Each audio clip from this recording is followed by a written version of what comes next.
Alphabets कितने होते हैं? 26 अल्फ़ाबेट्स हुए। अल्फ़ाबेट को लिखने का तरीका देखोगे, एक क्या होता है, एक तो मैं स्मॉल में लिखता है, एक तुम कैपिटल में लिखता है।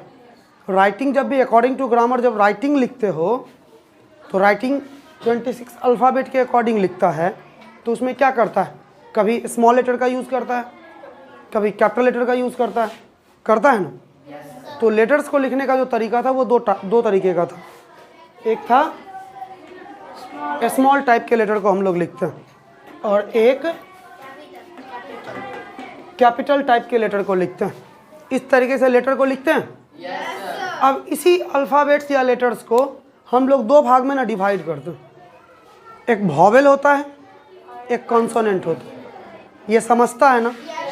एक होता है वॉवेल, एक होता है कॉन्सोनेंट। सबको दिख रहा है ना? एक वॉवेल है और एक कॉन्सोनेंट है। अकॉर्डिंग टू इंग्लिश ग्रामर अगर तुम इसकी बात करोगे, वॉवेल की बात करोगे, तो कुल मिलाकर कितने वॉवेल्स होते हैं? 5 वॉवेल होते हैं। इन वॉवेल्स में कौन कौन होता है जरा देखो, ए, ई, आई, ओ, यू, इतना है। और जब कॉन्सोनेंट की बात करते हो, तो क्या होता है, इन सब के अलावे 26 लेटर्स या अल्फ़ाबेट्स में जो भी बचते हैं, जो भी अल्फ़ाबेट बच गया, उन सबको क्या कहते हैं?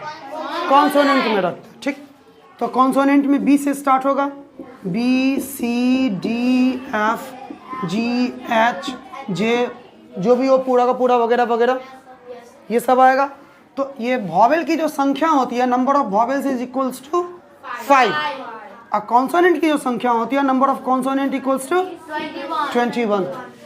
मतलब 5 वॉवेल 21 कॉन्सोनेंट, इन दोनों को मिला के 26 हो गया।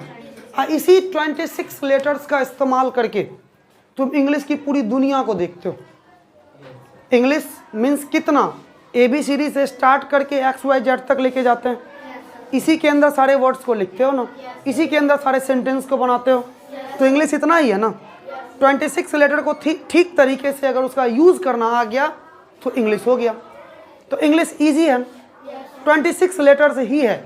अब ज़रा देखिए, वो इसी लेटर्स को जब तुम जोड़ते हो ना, ऐड करते हो एक दूसरे के साथ, तो एक वर्ड का निर्माण होता है, एक वर्ड बन जाता है। बट उन लेटर्स को जब तुम ऐड करते हो तो ऐड करने के समय केवल यह ध्यान में रखना होता है कि उसका एक अलग सा मीनिंग निकले, एक्चुअल मीनिंग निकलना चाहिए।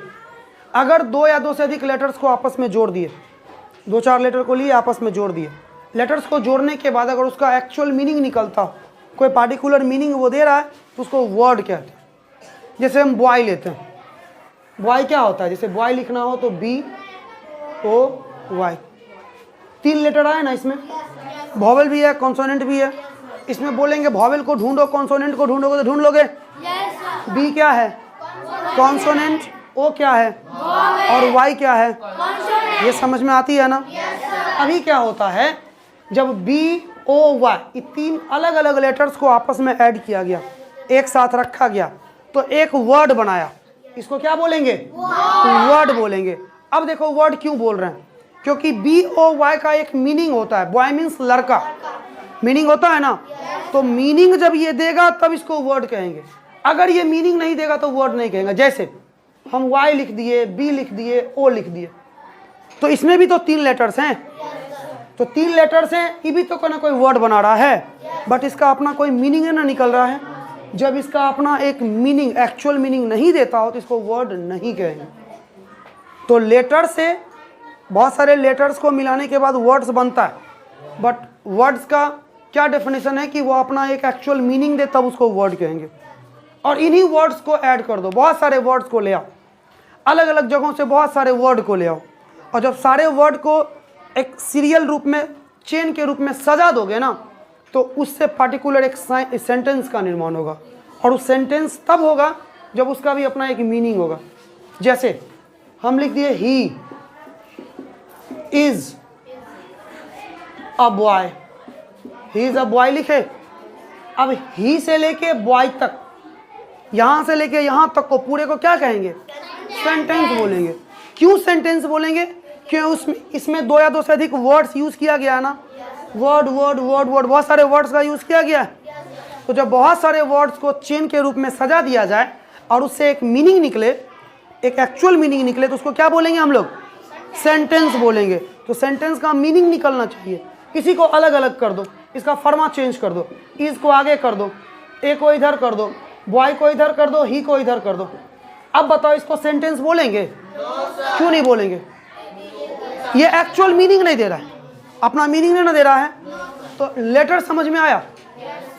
अल्फाबेट्स जो भी थे वो लेटर होते हैं। वर्ड समझ में आया? वर्ड्स का मतलब क्या था? बहुत सारे लेटर्स को आपस में ऐड करने के बाद एक वर्ड बनता है, तब जब वो अपना एक मीनिंग देता है। सेंटेंस समझ में आया? सेंटेंस क्या है कि बहुत सारे वर्ड्स को जब आपस में ऐड कर देते हैं तो अगर एक एक्चुअल मीनिंग देता है तो उसको हम सेंटेंस कहते हैं। ये बात समझ में आया?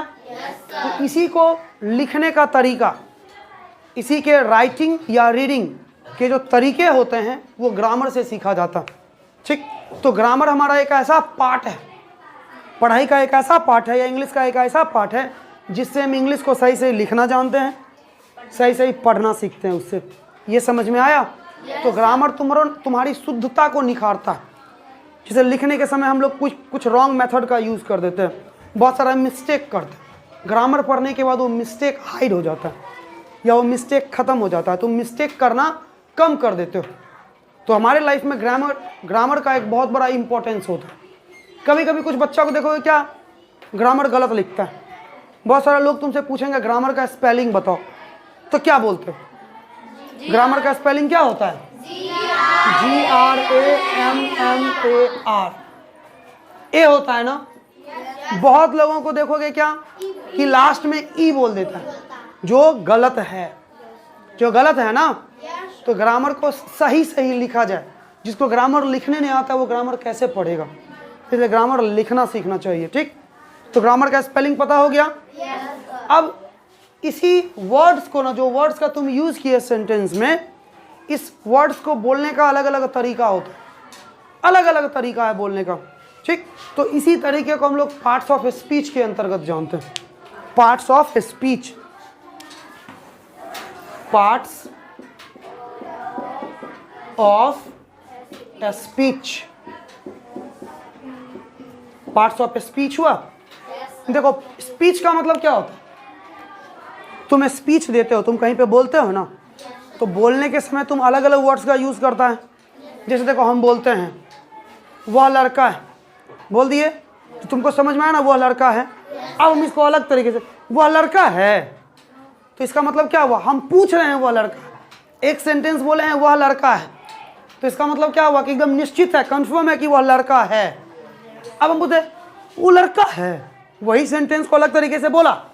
तो जब अलग तरीके से तुम सेंटेंस को, अब तुम क्वेश्चन के रूप में उससे पूछे वो लड़का है, क्वेश्चन न पूछ रहा है। एक बार तुम आंसर दिया वह लड़का है, और उसी सेंटेंस का इस्तेमाल कर दिया वह लड़का है, तो क्वेश्चन न पूछ दिया जी।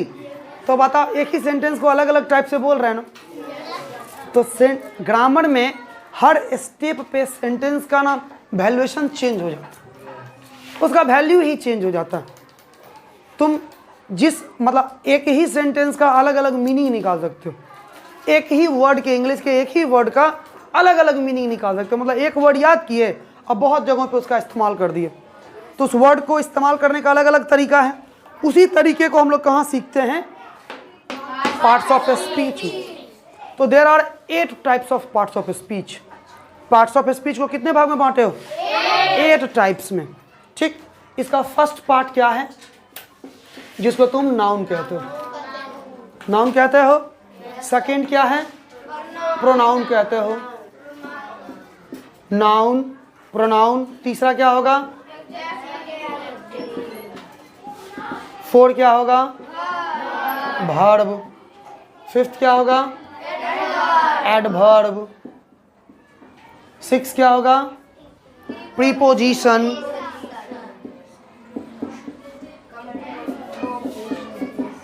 7th क्या होगा? कंजंक्शन। और लास्ट क्या होगा? इंटरजेक्शन। समझे? तो there are 8 types of parts of a speech. Noun, pronoun, adjective, adverb, preposition, conjunction और इंटरजेक्शन। जब इस 8 पार्ट्स को तुम सही तरीके से जान लेते हो ना, सही तरीके से पढ़ लेते हो, इसके अकॉर्डिंग तुमको इंग्लिश के बारे में जानकारी अच्छी हो जाती है, तो तुम्हारा ग्रामर बहुत हद तक सही हो जाता है। बहुत हद तक तुम वर्ड्स को ना पहचानना सीख लेते हो। तो ये एक नीचे वाला पार्ट है, ग्रामर का सबसे पहला पार्ट, समझे? तो इसको याद करके आना है। इसके बारे में अगले क्लास में हम लोग डिस्कस करेंगे, इसको समझना है। तो सबसे पहला पार्ट क्या, पहले क्या पढ़ाए थे हम लोग? लेटर था, लेटर या अल्फ़ाबेट था। उसके 26 लेटर्स हुआ करते थे। 26 लेटर्स को 2 हिस्से में बांटे हो, एक वॉवेल है, एक कॉन्सोनेंट है। वॉवेल 5 टाइप के थे, A-E-I-O-U। रेस्ट ऑफ जितने भी लेटर थे उसको कॉन्सोनेंट कहते हो, वो 21 था। ठीक, अब इन वॉवेल और कॉन्सोनेंट को मिलाने के बाद, मतलब बहुत सारे लेटर्स को मिलाने के बाद एक वर्ड्स बनता है। वह तब बनता है जब उसका एक मीनिंग निकलता हो। बहुत सारे वर्ड्स को मिलाने के बाद एक सेंटेंस बनता है, वह भी तब बनता है जब उसका अपना एक मीनिंग निकलता हो। ठीक, अब इन वर्ड्स को बोलने का अलग अलग टाइप होता है। वर्ड्स को ग्रामर के जिस हिस्से में हम लोग सीखते हैं, वर्ड के बारे में जानकारी प्राप्त करते हैं, उसको पार्ट्स ऑफ स्पीच कहते हैं। पार्ट्स ऑफ स्पीच 8 भाग में बटा हुआ है, जो noun, pronoun, adjective, verb, adverb, preposition, conjunction और इंटरजेक्शन। इसको लिख लोगे? समझ में इतना आ गया? पक्का समझ में आ गया? तो ग्रामर बहुत इजी है ना, इंग्लिश भी बहुत इजी है। तो धीरे धीरे धीरे धीरे अपना आप इन्हांसमेंट करोगे तो इंग्लिश अच्छी हो जाएगी। ठीक, ये बात समझ में आया? पक्का? चलो, हो गया। आज का क्लास इतना ही है। ठीक।